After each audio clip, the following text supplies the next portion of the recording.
We shall not cease from exploration, and the end of all our exploring will be to arrive where we started and know the place for the first time. What if the greatest exile was never from a land, but from our own divinity? What if the final frontier was never out there among the stars, but within us?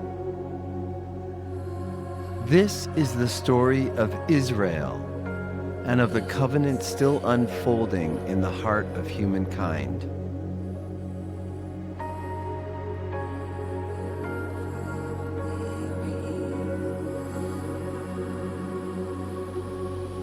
In the beginning, the infinite oneness, the being that is, was, and will always be, faced a paradox. If the all is everything, how can the all ever truly experience itself? Without an other, the all has no mirror in which to see itself. This has been the enduring riddle of creation philosophy for as long as we have sought to understand our origins. In the beginning, that which is all there was, and there was nothing else. Yet all that is could not know itself, because all that is all there was, and there was nothing else. All that is knew it was all there was, but this was not enough, for it could only know its utter magnificence conceptually, not experientially. All that is could not know what it felt like to be magnificent unless that which is not showed up.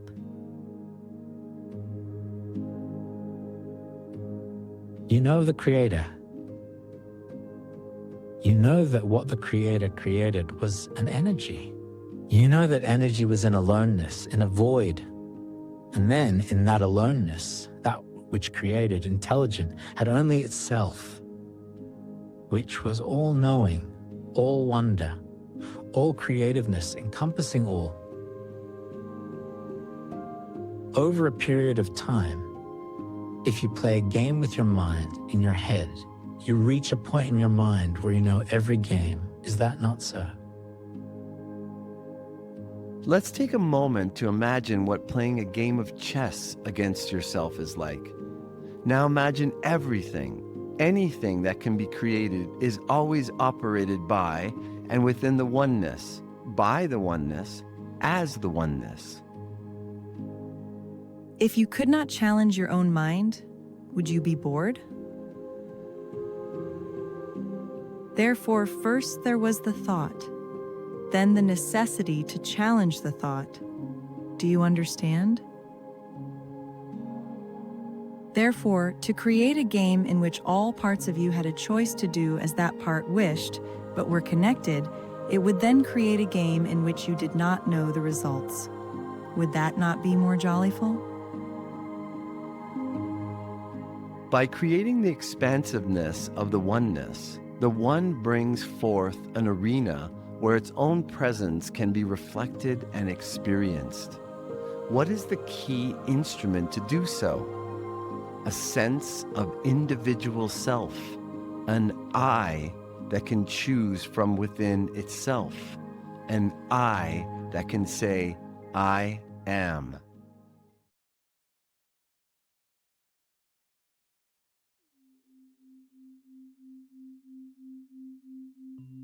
Yet humanity did not begin as self-possessed individuals. In the old world epochs, people lived within the warmth of group soul life, receiving the divine by a dreamlike clairvoyance, pictorial visions that conveyed truth, but did not yet carve out a free, wakeful I. One concise description says it plainly. The peoples of the earliest epochs lived in pictures and dreamlike visions of the divine. They still felt themselves bound within their group souls, not yet as independent I beings. Their knowledge of the gods was given through imaginations, not through free, self-conscious thought. In that dreamlike state of visions, there is no sense of self, no I within the group soul. To bring the infinite's purpose to fruition so that the One's divine attributes could be freely experienced, like goodness, truth, beauty, and love, a new faculty of the soul had to be cultivated. Clear thinking, awake moral willing, and a center strong enough to bear the weight of the incarnating I Am.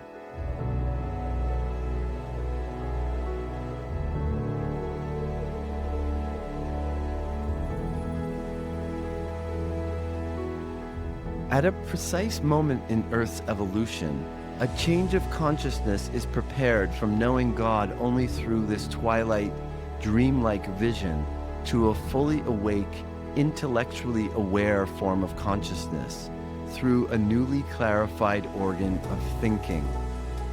Enter Abraham on the stage of humanity's evolution. With Abraham begins a new relation to the divine, no longer in dream vision, but in full waking day consciousness does the word of God resound. This was only possible because in him the organ of thinking had reached a new clarity. The essential point here is that in Abraham, there had been chosen a man possessing a brain so constituted as to enable him to become the progenitor of a whole people, who would inherit these qualities from him and transmit them to their descendants. Spiritual promptings must be received not merely as arising from within man, but as a gift from without. All that was derived from Abraham came, primarily, not from within, but as a revelation from without.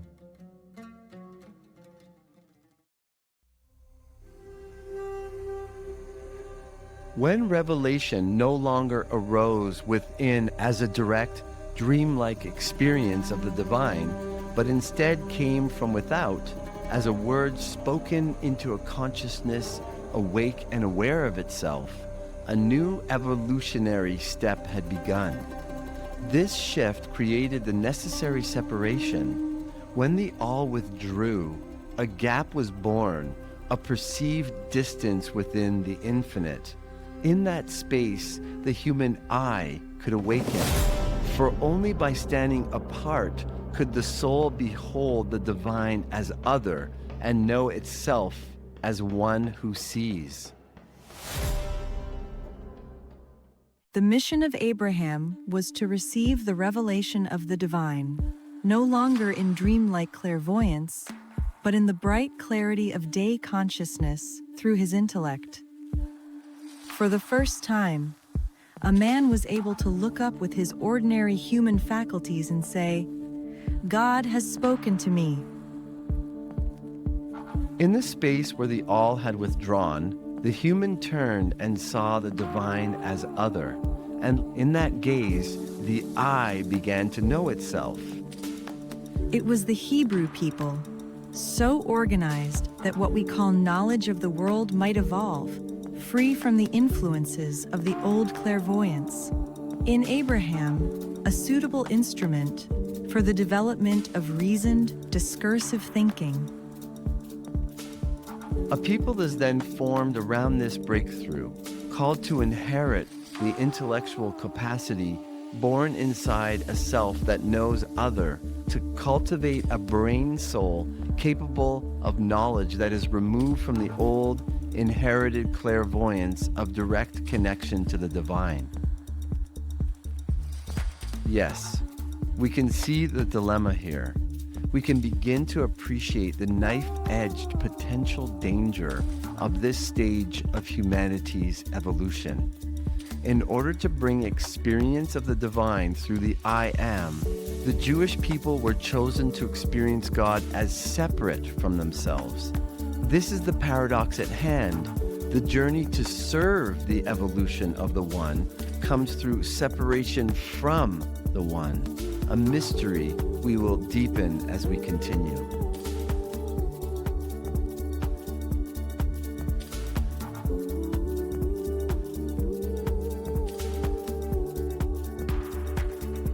We can see the fruits of the intellectual capacity cultivated in the Hebrew people even today in the well-known observation that Jews are counted among the most intelligent people.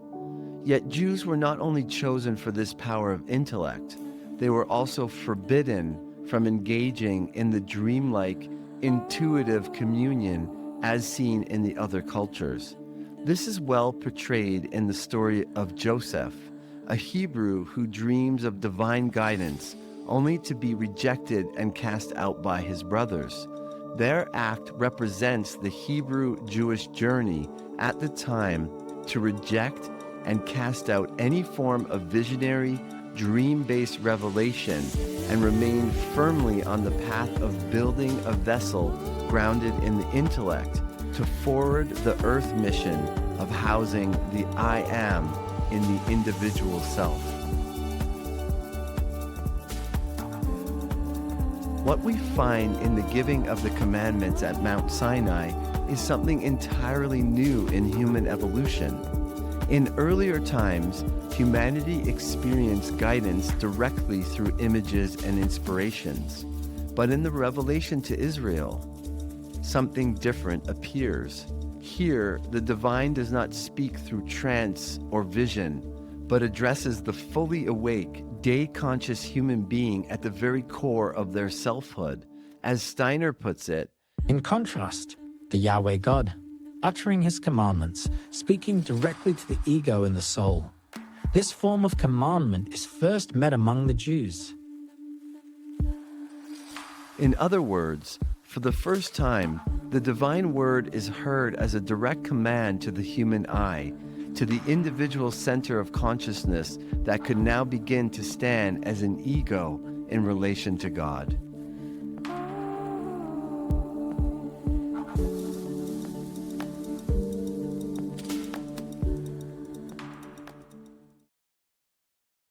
The late 20th century compendium, The Only Planet of Choice, compiled from 2 decades of Council of Nine, Elohim dialogues through Phyllis Schlemmer, foreword by Sir John Whitmore, early sessions attended by Gene Roddenberry, creator of Star Trek and Deep Space Nine, the name inspired by this same work, and Dr. Andrea Puharich, MD, PhD, and per Phyllis Schlemmer's personal account to me, an aide to the Lubavitcher Rebbe conveyed that the Rebbe read The Only Planet of Choice and said it contained good portions. It describes how the Hebrew people were tasked with forging a tenacious individuality on earth.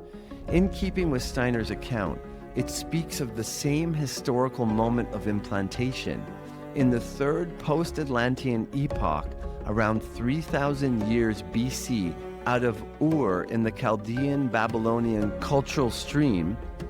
The Hebrews were chosen for the implantation of individuality and determination, and perhaps an ingredient of tenacity.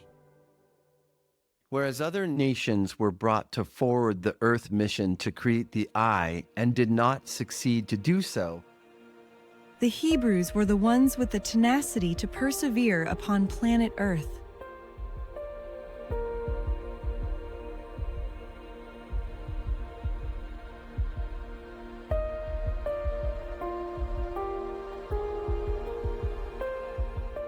long before the Sun being, the Logos, the cosmic Christ Messiah, that would incarnate into the physical vessel as God made flesh, was ready to incarnate into an earthly body that can bear the immense intensity of that energy.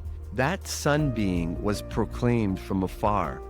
A great Persian sage and spiritual teacher from around 5000 to 3000 BC pointed to the sun spirit, Ahura Mazda, the Persian Christ Messiah, yet could not fully house that being. The individuality of Zarathustra could only point prophetically to Ahura Mazda, the sun spirit. In the Hebrew stream, through Abraham and his descendants, the bodily sheaths were prepared in such strength that finally, Jesus could receive into himself the very sun being, the Christ.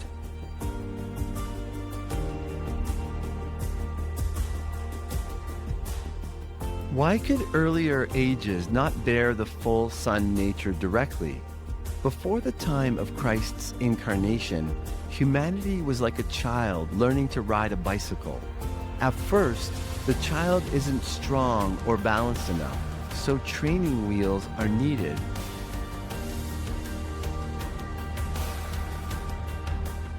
Yahweh, giving the Ten Commandments and the law of Moses, provided those training wheels, a way of guiding humanity, using outer natural signs, lightning, pillars of fire, clouds of smoke, and laws to steady the still developing human eye.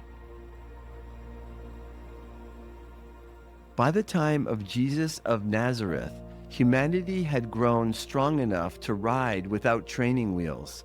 At that point, the Christ Messiah could enter directly into humanity, no longer as a reflection, but in his full sun nature, joining himself with earth and human evolution.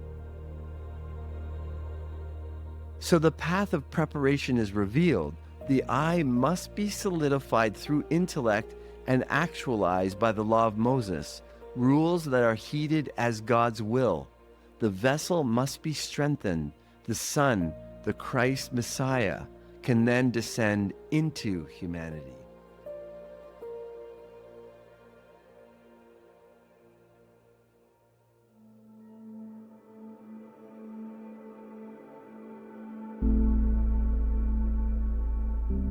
To ensure the vessel is strong enough, it must pass through tribulation. The slavery and exile of the Hebrew people, as well as the rigors of keeping the law of Moses, are understood as a hard training that strengthened their body, mind, and spirit to ready the incarnation of the Christ Son being. Through the hard school of slavery, the Hebrew people were hardened, made strong in body and soul, so that they could become the bearer of the eye principle, the seedbed of the Christ.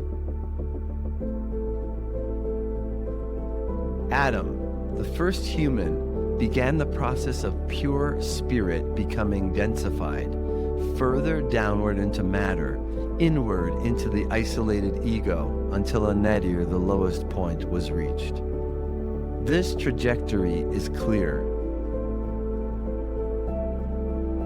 The descent into matter begins with Adam. The human being takes into himself the seed of the ego, which will only gradually mature. From Adam onwards, humanity descended ever deeper into material existence, ever more into the ego, until at the mystery of Golgotha, the lowest point was reached. There the Godhead itself united with man in Jesus of Nazareth, so that from this lowest point, the ascent could begin. It took 42 generations from Abraham to Jesus of Nazareth to prepare the body of the Hebrew people for the full incarnation of the Christ into Jesus of Nazareth.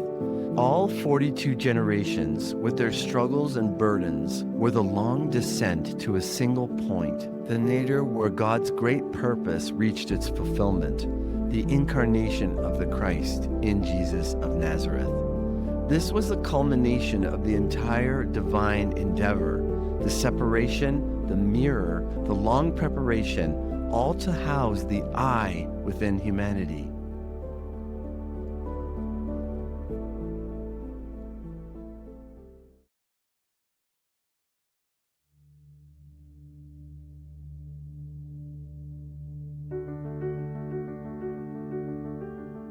Let us gather the threads. The first impulse is metaphysical. Without an other, the all cannot experience itself.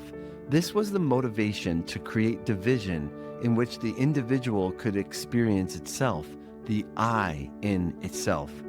The second impulse is anthropological and incarnational.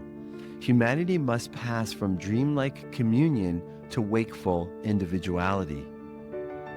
The peoples of the earliest epochs lived in pictures and dreamlike visions, not yet as independent I beings. The third is preparatory. A people is chosen to cultivate a thinking able to know the divine in waking consciousness, to receive law from without, and to form a vessel strong enough to bear the sun. The mission of Abraham was to receive the revelation of the divine, no longer in dream-like clairvoyance, but in the bright clarity of day consciousness.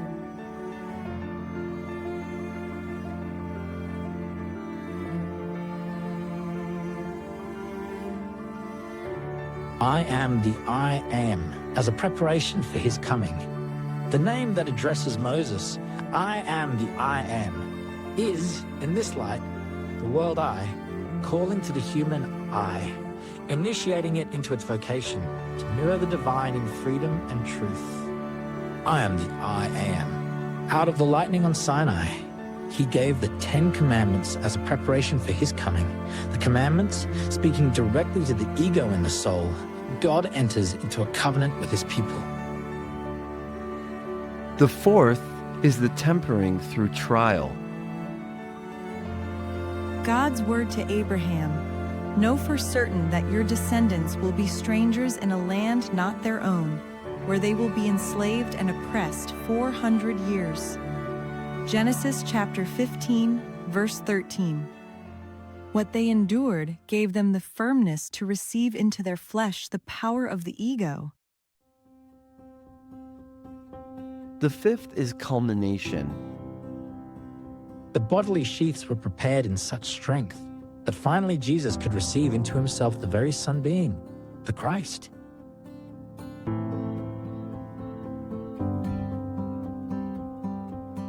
The sixth is the ascension, the true fulfillment of the purpose. At the nadir, when humanity had sunk deepest into matter and separateness, the Sun God being himself descended into that darkness. From that moment, the ascent begins. Those who had been forged in the furnace of hardship, who have borne the long separation from God in order to awaken the individual I, now discover that their true purpose is fulfilled, not in isolation, but in knowing the divine I am living within them. This is the mystery of the ascension. What once was mandated to be distant and separate must now live within the heart of the self. The will that endured suffering opens into joy. The ego, once hardened in separation, softens into compassion and blossoms in a living experience of God that knows no separation, no doubt. Through the Christ Messiah, the possibility is given to all, not merely to endure as separate beings, but to rise into the bliss of knowing ourselves as both individual and divine. At this point, the whole universe is uplifted, for the goal of creation is fulfilled. Graduation. The one knows itself through the many, and the many know themselves as the one. Ironically, it was at this exact point in time when the Hebrews' purpose in incarnating the I was fulfilled with the coming of the Christ Messiah that the Hebrew stumbling block began.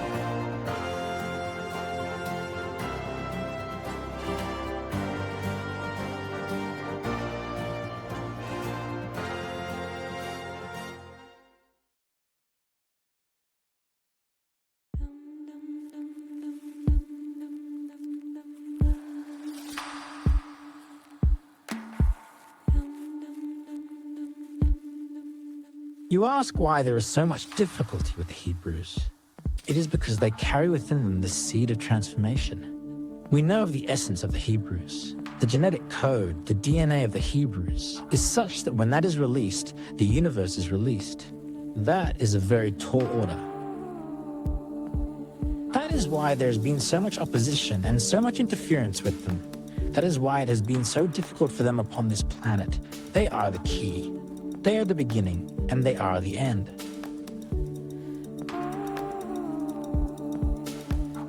The Hebrew people carried the cocoon of humanity's becoming. Inside the I was strengthened through discipline, law, and suffering, so that it could one day endure the weight of divine incarnation. But a cocoon is not meant to be permanent. It exists only to protect the metamorphosis. When the Christ Messiah descended, the transformation was ready to unfold. The cocoon of hardness was to be shed, so that the human soul could take wing in the joy of I am. If the cocoon is never broken, the butterfly cannot take flight.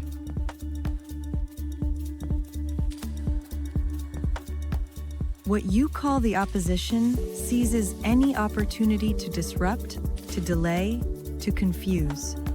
Therefore, in speaking of the Hebrews and their mission, you must understand that such interference was inevitable.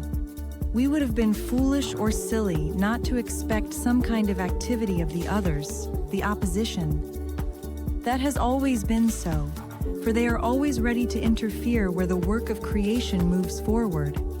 Yet, even this interference is woven into the greater pattern, for by struggling against it, the Hebrews are strengthened in their task.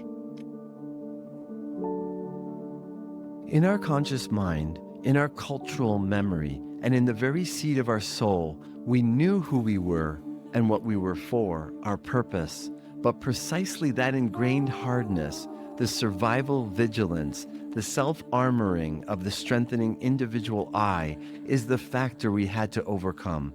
We were told to do so by adding compassion and obedience, surrender to our great strength. This is why, when the Nazarene came to soften that individualism, the plan met resistance and was turned around.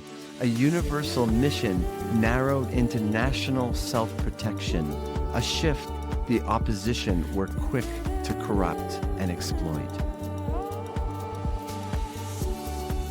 Tom, serving as the spokesman for the Nine in the transmission with the Elohim says they had strength within their character, and also because the planet from which they came was a warrior-like planet. In their seeding here, they were asked only to be at peace. Andrea? And historically, how was it planned for them to act as catalysts and leaders amongst the peoples of the earth, as they seem to have done? Tom? We asked them to work according to plan. The only problem was at the time of the man called the Nazarene. In their minds, in their culture, they knew, and in the seed of their soul. If you understood their origins, you would then understand the factors of doubt and questioning. Andrea? That I can understand. Have they been successful or not? Tom? They were not successful at the time of the man you called Jesus. We can now see why interference by the opposition was inevitable. The Hebrew mission led humanity into the very heart of darkness, the descent into individuality. The very gift of the Hebrews, the power of the I, became also our chains, binding us to the very task we were chosen to fulfill. We accomplished the descent into the I in preparation for the Christ Messiah. But the ascent has been obstructed by the opposition, which seeks at all costs to prevent the great release, the very tall order that will come when the scaffolding we built is finally removed for us to live within the fruits of our labors. Then came the Nazarene, who is the head of the Hebrews, in order to soften that individualism. We needed to expand compassion, for in the need for survival, compassion was not developed. They are the most intuitive. In the center, they are the purest and gentlest. They chose to armor themselves because they are the most in competition with us. Those of the opposition are able to manipulate them. The Hebrews must learn to cultivate detachment, for the opposition are parasites of mind that would like to control, disrupt, destroy. The law of Moses contains 613 commandments, mitzvot, rigorous rules for how to live. Yet they remain an externalized code, an instruction manual on how to be good according to God's will. Paul, Shaul, captured this perfectly in Galatians 3:24. The law was our schoolmaster to bring us unto Christ, But after faith has come, we are no longer under a schoolmaster. Still, for Orthodox Judaism today, the Torah remains the path to walk in order to follow God's will. In this view, Torah is equated with the will of God. But can any book, however sacred, contain the living will of the living God? That which originated in the Christ Messiah is available now within all of us since the ascension began. To make any object the will of God, even the Torah, is to worship the form, not the presence. To call the finite divine is idolatry. Of course, the Torah had to portray the covenant as everlasting. Otherwise, how could obedience have been complete? Only through the certainty of forever could we say, Na'aseh v'nishma, we will do and we will hear. And here lies the great paradox. We continue to mistake the vessel that was part of our mission to serve the One for the divine itself, the temporary preparatory cocoon for the eternal will of God. Irina, one of my questions has been, why is there so much focus on the Jewish people throughout the world, and what is going on beneath the surface? Tom, they are the saviors of this planet. They must fulfill their choosing. The Hebrews have come here to help bring elevation to earth. The concentration of Hebrews is in the nation of Israel, for it is a representative microcosm of the entire planet Earth. And thus Israel is important, for Earth is unique, and no other planet exists like it in the universe. All these years the others, the opposition, have bounded.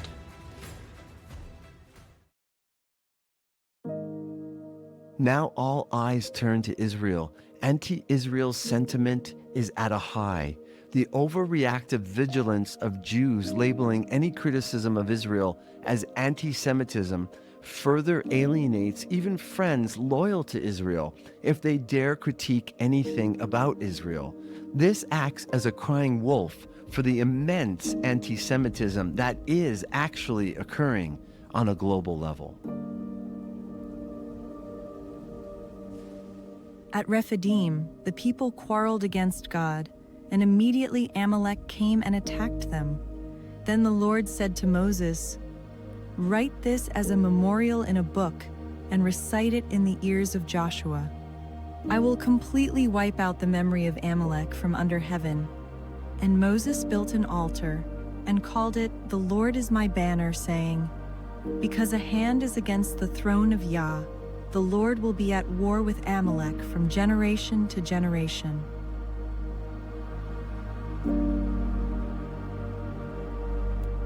This cryptic phrase reveals that when Israel itself raises a hand against the throne through disbelief, complaint, or rebellion, it opens the way for Amalek, the archetypal enemy, to rise.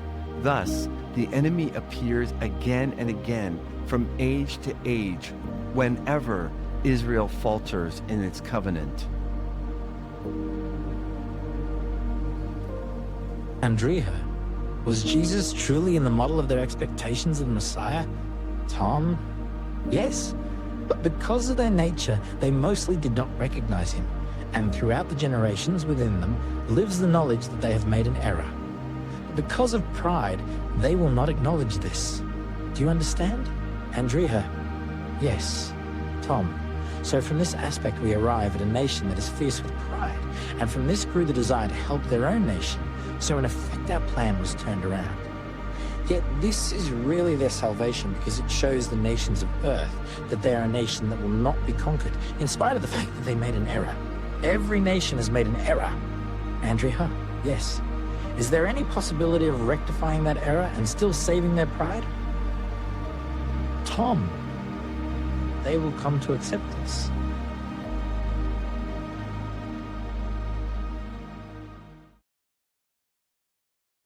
Children are told what to do. Adults walk with God on their own. We are the children of Israel, the only kids who have managed to remain in childhood for 3,300 years.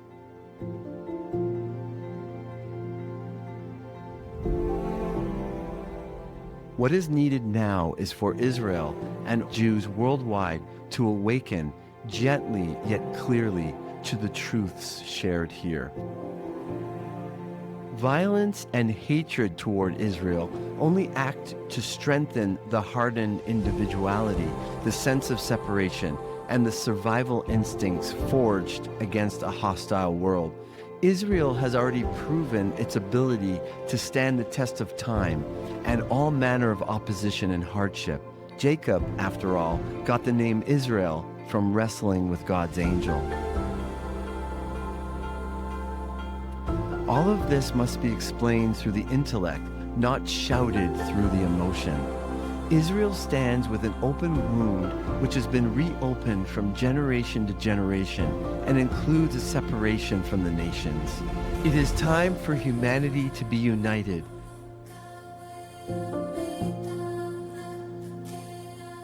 Do not withhold criticism where it is due, where you see a lack of compassion, obstinate individuality, or elitism.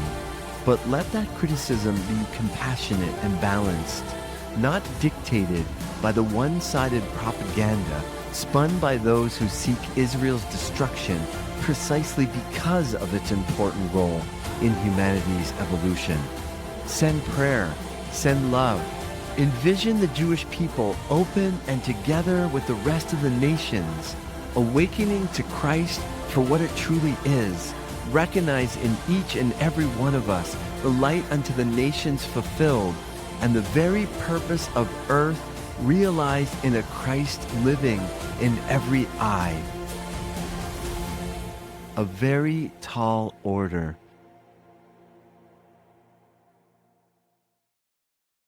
Amen.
My name is Dr. Moshe Daniel Block. I am an Israelite, and this story is etched in the breastplate I bear. The covenant waits, the gate of the eye still stands before us all.